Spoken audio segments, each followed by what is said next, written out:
With version 1.2 right around the corner, the predicament players are faced with right now is who should you pick up between Caesar and Burnice. Now both characters play completely different roles, as one is a defender and one is an anomaly DPS. But both are insane characters with abilities within their kits that hold immense value. Of course, picking up both Caesar and Burnice would be the best outcome since they do synergize together, but after the 1.1 banners, I very much doubt most of you have the funds to pick up both. So with that, I'll be going over some kit standouts for both Caesar and Burnice, their flexibility in team building, the long-term value they hold, and ultimately, which one of these two amazing characters would benefit your account the most. Just before we jump into it, as always, would really appreciate it if you could subscribe to the channel for more ZenlessZoneZero content and drop a like if you enjoyed the video.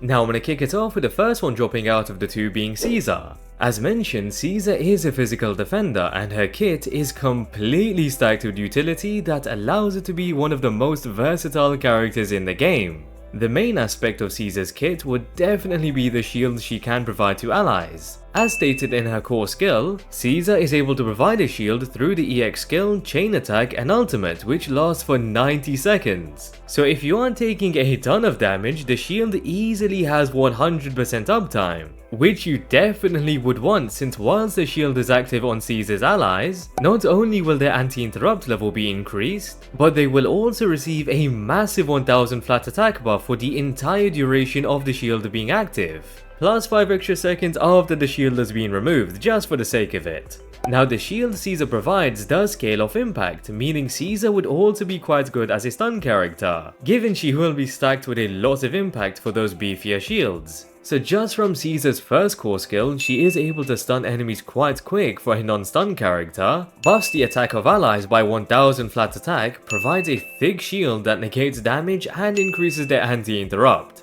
Yeah, she might be doing a bit too much. As for Caesar's second core skill, when there is another character on the team that shares the same faction as Caesar or can trigger a defensive assist, once Caesar activates a perfect block, defensive assist, retaliation or the enhanced basic attack dead end, she's able to inflict a debuff effect that increases the damage dealt to enemies within a small radius by 25% for 30 seconds. So I guess the 1000 flat attack buff just wasn't enough, since you're also able to deal 25% more damage to not one, but multiple enemies. Now Caesar's perfect block is another amazing ability within her kit, as it's literally a parry where you would hit the skill just at the beginning of the enemy's attack animation, which allows Caesar to knock back the enemy and negate all damage. Also, the parry doesn't require any energy, so you would be able to continuously parry enemies' attacks. The energy consumption part only kicks in if you decide to follow up with an attack after the parry, which makes the skill still valuable without any energy. Now if you were to mistime the parry, you would instead enter the guard stance and the damage taken is reduced by 40%. So you aren't completely missing out when you activate the skill, but of course you would benefit much more with better timing. Lastly, as for the enhanced basic attack dead end, Caesar consumes an assist point, allowing her to throw her shield at enemies, dealing damage and slightly crowd controls them. So maybe when you're preparing for that massive burst window, Caesar would be able to group up enemies together to allow your DPS to clear more efficiently, as if Caesar already doesn't do enough. So all in all, Caesar's kit is ridiculous with the amount of utility she is able to provide. And the fact that she is able to provide a shield that puts Zhongli's to shame through multiple ways just makes it extremely easy to play with Caesar whilst taking up hardly any field time. Now in terms of Caesar's flexibility in team building, she is definitely up there with one of the most flexible or even might just be the most flexible character in the game, given the main aspect of her kit is to provide her shield, which literally every character in the game would benefit from. Also, since she synergizes with anyone that triggers a defensive assist, which is pretty much majority of characters in the game. So irrespective of attribute and faction, just as long as a character can trigger a defensive assist,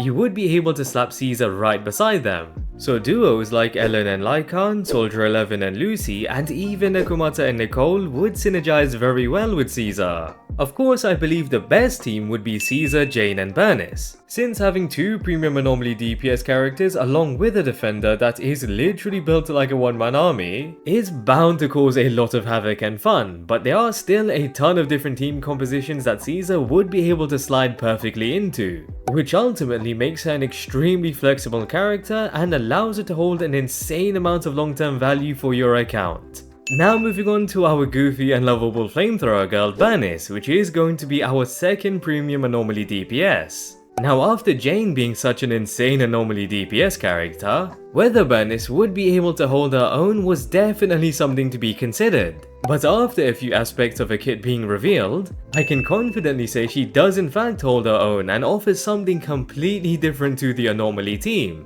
Similar to Jane, Burnice will build up heat through attacking enemies, and once she has acquired enough heat, Burnice will enter the nitro fuel cocktail state, and whilst in this state, Burnice would be able to inflict the scorched effect on enemies she hits, and when any member of the team hits an enemy inflicted with scorched, they will also be able to build up fire anomaly. So you would consider this to be a type of off-field damage, and depending on how much fire anomaly Burnice's allies will be able to build on enemies, it might just make Burnice the best secondary anomaly DPS character for as long as till another anomaly DPS character drops and is able to deal off-field damage as well. The fact that you can aim for both anomalies to be triggered as close to each other as possible just allows for more disorder damage to be dealt and a lot more efficiency when you are playing anomaly teams, since usually you would need to ensure you trigger an anomaly with one character first and then switch to the second anomaly DPS. So this core skill alone brings insane value to disorder teams and pretty much makes it that you'll always want Burnice on the team.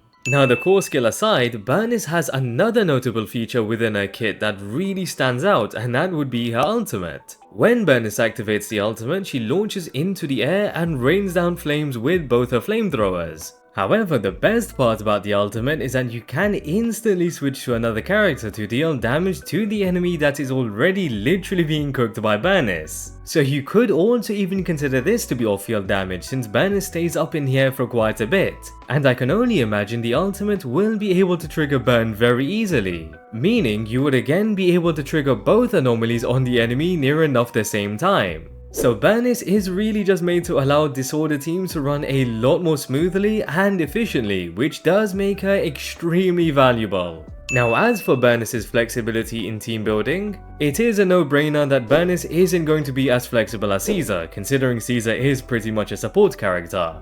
However, as an anomaly DPS, Burnice definitely has potential to be future-proofed for disorder teams. Again, that does depend on how easy it would be to trigger burn with Burnice off-field. Of course, I don't expect it to be anywhere near the same rate as Burnice's build-up rate, but even if it's just a decent build-up rate, Burnice would be insane for disorder teams. Now, if you take Burnice out of disorder teams, I do believe she will still be an amazing character, since off-field damage is just that versatile in general. However, unlike Caesar being able to synergize with any character that can trigger a defensive assist or from the same faction, Burnice would need to be paired up with either a character from the same faction or an anomaly DPS. So her team comps are much more limited, which would be somewhat fair to expect from a DPS character. So as much as the ability to deal off-field damage is extremely versatile, Burnice's kit just doesn't allow for much freedom when it comes to team building. Of course, later down the line when more characters do release, Burnice's team flexibility will definitely become even better. But due to having to bank on Burnice not being power crept by another character that deals off-field damage, she certainly will be much more of a gamble if you don't intend to play her on a disorder team. Though if you do intend to run Burnice on a disorder team, then of course she becomes one of the best characters for that team and will definitely hold a ton of long-term value. So now when it comes down to which one of these two amazing characters you should pick up, it simply boils down to how you are as a player and the state of your account. Since if you are more of a player that prefers a character that can provide comfortability and more bang for your buck, Caesar is definitely going to be the one to pick up. The ability to provide shields so easily, which will also boost the amount of damage the team does significantly, allows Caesar to pretty much be one of the best characters in the game. Also, the requirements for her core skill being extremely flexible just allows you to play her in a bunch of team compositions. Now, if you are building your account on the disorder route and you've built characters like Grace and especially Jane, then Burnice is definitely going to be the one to pick up for you. considering she will be an amazing DPS along with making disorder teams feel a lot more smooth to play with. Overall, Caesar does have a lot more value in general, considering she is a support character, dazer, and damage dealer in one, which literally makes her a buffed up jack of all trades. But again, if you aren't looking for another support and want a new DPS for your disorder team and future disorder teams, Burnice will hold more value for you. So you'll just need to pick the character that's right for your playstyle and account situation. Or you might even want to skip both, since Section 6 is likely going to be dropping right after 1.2, which is exactly what I'm saving for. However, as always, it's completely down to you, and regardless of which character you decide to pick up, they both will bring a ton of value to your account. And with that, I hope you guys enjoyed the video. Would really appreciate it if you could subscribe to the channel for more ZenlessZoneZero content, and if you enjoyed the video, drop a like. Also drop a comment down below on whether you will be picking up either Caesar or Burnice, or will you be skipping both. And yeah, hope to catch you guys later.